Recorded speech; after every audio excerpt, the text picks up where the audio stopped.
Next up, we have brought with us a guy all the way from Zimbabwe. His dad's here, his brother's here, a whole family of motorbike riders. They love it. Give him a round of applause, Mr. Blake Samson.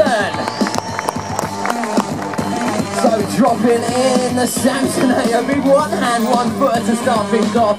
Blake has been joining us on shows for the last 6 years. Long-time animal athlete. He's 3-time king of dirt, so he's proved himself well worthy. Big extension on these tricks is what he's all about. Going big with the tuck no-hander. Give him a round of applause, ladies and gentlemen.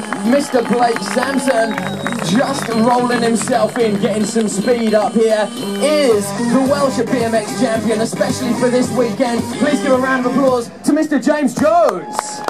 Dropping in the youngest of all our athletes, just 18 years old.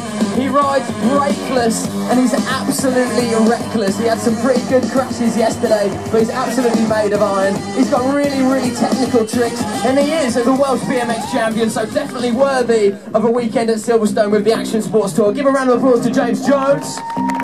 And the proverbial Action Sports cherry on our show cake is this guy up here. He's the free runner and parkour star of the show. Please give him a round of applause. It's Mr. Luke Madigan. Nice, Luke, starting off with the backflip. So this guy's a bit like a gymnast, but we think a little bit cooler. It's all about the baggy clothing, there's no lycra involved. Take it to the streets, make it freestyle, and he's getting himself ready for the World Championships over in Greece in a couple of weeks' time. Give him a round of applause. That is our team.